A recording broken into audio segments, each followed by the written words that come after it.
Hi friends, it's Brittany at Ink and Papyrus and welcome back to my channel. I am so excited you're here with me today because I am showing you one of my absolute favorite projects to mass make, and that is altered playing cards. I have some lackluster playing cards I think I got from the thrift store, and I am ready to beautify these babies up. They make awesome little gems to tuck into junk journals. You can gesso or cover the back in paper and write on them, or you can just leave them unaltered and leave the face of the playing card in its original form like I do here. Many of these examples that I'm showing you have ocean or vintage themes. You can obviously personalize these and create these in any theme or style that you would like. You're going to want to grab a couple of things. First and foremost, grab yourself some scraps and collage materials. By the way, I'm using the distressed scraps that I grunged up in a previous video. If you're not sure what I'm talking about, check the link out. I will put it above and in the description box. You will never, ever, ever say I have boring scraps ever again. Postage stamps, stickers, fussy cutted images, they all make amazing focal points. I would grab a few of those, and then whatever you have to add color, pigment, pops. That includes charcoal pencils, gelatos, colored pencils, watercolor paint, acrylic paint, ink sprays, whatever you have, just grab them. These come together so quickly. You're gonna have a whole heap of them when we're done, and they're so satisfying and rewarding to make. And again, it's another great scrap busting project. This is one of these projects it's easy to get addicted to and watch your day magically just float away as you sit here and craft hundreds and hundreds of these. You're filling a really small space, so you have the opportunity to just make a ton of different themed and a ton of different decorative cards. You know, you can really use anything for your focal points. Any digital images you cut out, all those sticker packs you have that have been sitting in your drawers, fabric scraps. So it's a great time to destash. I have to say that whale card that you saw up front was probably the most beautiful. I can't wait to put this in my ocean journal, but this was like my absolute favorite card. I think what really made it pop was the charcoal pencil that I used going around. So that's the other thing that I love about these. These are truly mixed media cards. You see me coming in with some inks to ink around the edges. Behind the whale is, I believe, actually some tissue paper. It gives it some extra texture. And then I went around the whale with some gold gilding wax. The whale stickers are sort of outlined. They have that gold luster on the stickers. And so putting gold gilding wax around the whale really made him pop. And then I went in just with some stamped phrases that I have. Oh, that's the other thing that's perfect for these. If you have any pre-stamped ephemera, which I love keeping pre-stamped ephemera on hand, go ahead and grab that bag out, whether they be images or words, numbers. That is perfect and will probably be the perfect size to place on these altered playing cards. Since I had my ocean themed stickers out, I decided to kind of stay with the ocean themed. I had some scrap pages left over from some ocean themed digital images I was working with earlier today, and I just collaged those down along with some brown papers, some coffee dyed scraps. There's something that looks so good with the blue and brown together. Really reminds me of like vintage nautical kind of themes. I had some stamped tickets, and I went ahead and just glued all of those down. Again, work with colors that provide some contrast but don't clash, but don't overthink it, right? Like just get some papers going that layer nicely on top of each other. Don't let there be any big gaps. You can do this however you like. I prefer to actually leave some white space around the areas of collage that I do because I think it frames the card really well. If that's not for you, you can cover the entire front of the card and just go around. When you're done, flip the card over and just guide your scissors around the card to cut off any overhang. I really like these transparent stickers you'll see me use throughout. I think it just adds another layer and gives the card some complexity. And these cards look best, I think, when they're not overthought, but there are different layers, different texture. It gives them dimension. Um, these are some of the things that I really look for when I'm making these altered playing cards. I don't sew them in this video for the sake of time, but that also looks amazing to really doll these up. So yeah, think about things like that. The other thing I didn't pursue in this video that I really like to do sometimes with these is pull out some stencils and get some stenciled modeling paste going. That really adds some texture. If you have white modeling paste, you can watercolor paints actually soak into the modeling paste really well. So if you don't want to leave it white and give your modeling paste some color, you can do it that way.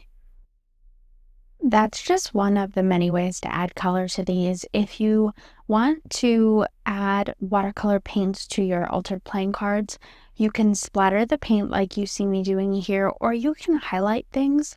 The beauty about watercolor paints is the transparency, so you can go around the objects, trace around the object with the watercolor paint, and then add some water and kind of like add some hues to highlight the object, but you're not like completely covering the background. I hope that makes sense. One of the other supplies you'll see me use frequently in this video is washi tape.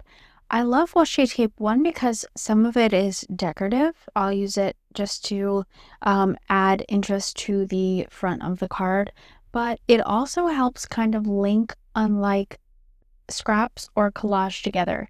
Think of them as almost the cement that binds the building bricks. Does that make sense?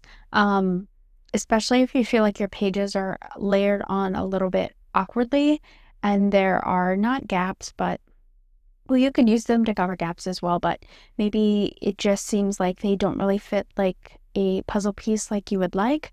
Try just adding a few little bits of washi tape and don't be too precise about it. Like I would actually rip the edges of the washi tape and I wouldn't extend them along the length of the entire card.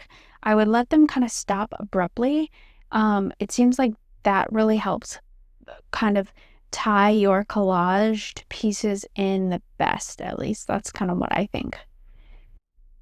And don't be afraid to personalize your cards by writing on them. You could just write a short phrase, a simple word, or you could use them to journal on. They make great journaling cards, and it really just gives them a personal touch. When I'm picking collage pages to put on my cards, I really like to switch it up.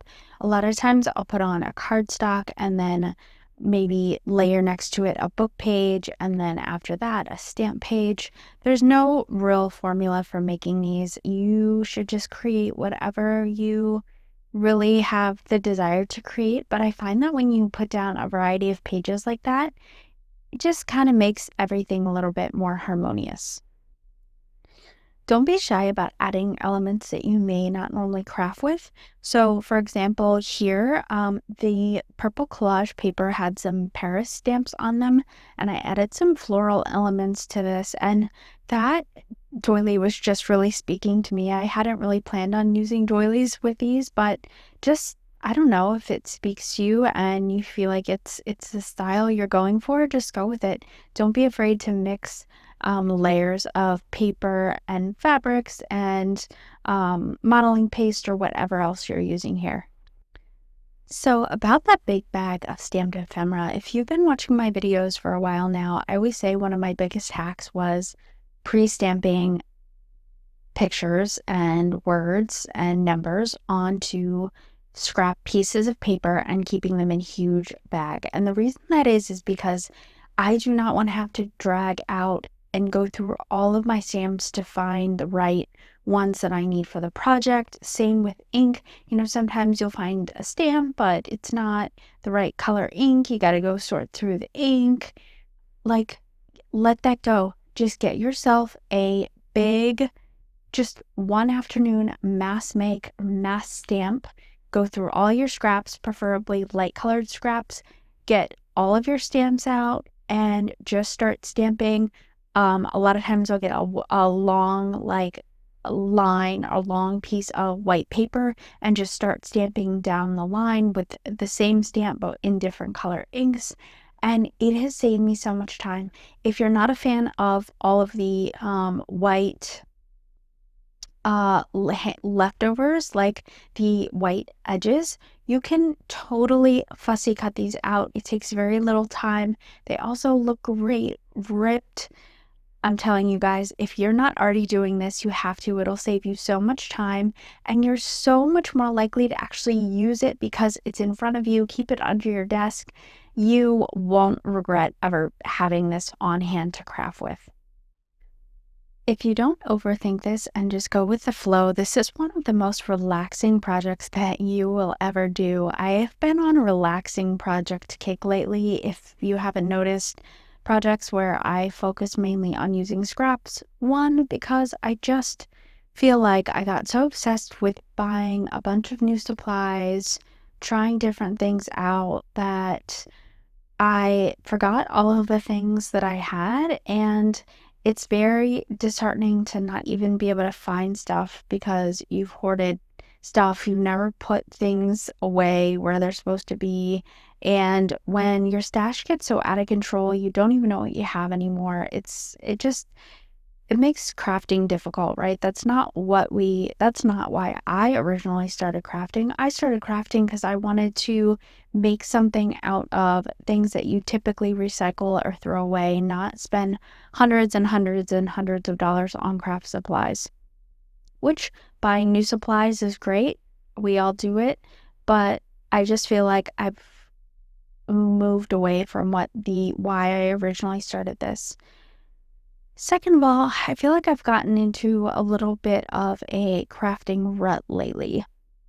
Kind of what I was talking about earlier. I feel like I haven't really focused on why I started crafting in the first place. I first started crafting because I absolutely loved making travel journals and personalized journals using photos and mementos that I had saved. And, part of my evolution as a crafter has been trying new techniques, trying new ideas, but it's also led me astray from doing some of the personalized crafting that I love, and it's led me to crafting a lot more with digital images and purchase supplies, which, again, there's nothing wrong with that, but now I have all these photos and mementos stacked up, and I feel like the memories are fading. Like, I really wanted to get these in my journals, and I don't know, I'm kind of like just drifting away from what I originally set out to do. Work's been really busy. Editing YouTube videos obviously takes time. And so I feel like I've kind of been hurried to move from one project to the next. And these are kinds of projects that allow me to just kind of slow down and enjoy the process. Sorry, that was a lot of rambling. That's just how I'm feeling right about now. I'm sure plenty of you can relate. I have to say, of my recent purchases, my favorite has been these genuine stamps from around the world on AliExpress. A lot of the altered cards that I made were inspired by a single stamp. I know that sounds kind of silly, but it's true. And I've always saved stamps, but obviously, I'm not getting mail regularly from the Netherlands or, I don't know. There are a ton of different. These are mostly stamps from the Netherlands in this bag, but um there are such a variety of stamps from these packages that I got. They really are from all around the world. Some of them are heavier You get more from certain countries than others, but it's pretty astounding. When I originally ordered them, I thought I was getting faux stamps because they were only a couple of bucks, and you can imagine like how pleasantly surprised I was that um, these are genuine stamps. One of them was from the US and it was like 20 some cents. And I'm like, gosh, that must be like, oh gosh, I don't even know how many years old, right? Wait, what is the average cost of a stamp? It's a lot more than 20 cents. It looked very vintage, but you know what, if you guys are interested, I will try and find the link from the order that I made in case you are interested, because even I've looked on eBay and I haven't seen a deal that good for genuine postage stamps from around the world. And I know that's something that a lot of you really enjoy crafting with. So I will try and link that below in the description box. That is one of the best purchases that I have made recently. It's really nice when you make a purchase that exceeds your expectations. Usually you look at the description and the advertisement and it looks like this intricate large thing, and it shows up and it's like a 6x6 little dinky piece of trash. You guys know what I'm talking about. The false advertising is terrible on some of these sites, but this was a phenomenal purchase. So like I said, I will try and link that in the description box. So I have to say, this really pretty purple altar card was one of the only cards that I had pre-planned, so to speak. I had these purple floral fairy stickers I knew I wanted to use, and I kind of thought, well, how cool would it be to just make a swatch card of purples and pink hues? And so that's exactly what I did. I found that the more I repeated this process, and just kind of like let it flow, the more creative I got. And it just goes to show you the possibilities for decorating these are truly limitless. If you feel like your focal points aren't popping off the page like you want them to, try going around them with some colored pencils, some charcoal pencil like I do here. Charcoal pencil will make anything stand up off the page. I love them so much. Gelatos, you could go around it with that like gold gilding wax like I have. There are any number of things you can do, but just try like emphasizing it by outlining it with something, and I think you'll be surprised at the results. So guys, I think I'm going to wrap it up here. This is going to be my last altered card on camera. I think I'm going to make a boatload more though. Maybe I'll show that in a future video. I love mask making things. I feel like I get more creative as I go just because I feel so comfortable with the process.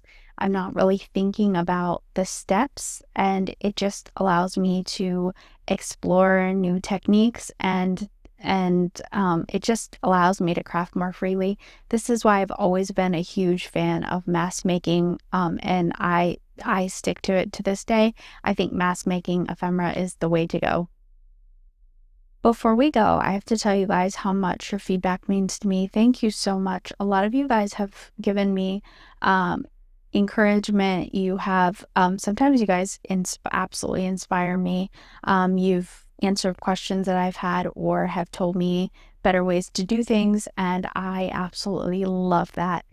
If you would do me a favor, I would love to hear from you in terms of the kind of content that you want to see. Do you like more journal with me style videos? Are you looking for more embellishment making tutorials? Do you want more ideas and inspiration for actually creating like the structure of journals, bookbinding, creating journal covers, altering books?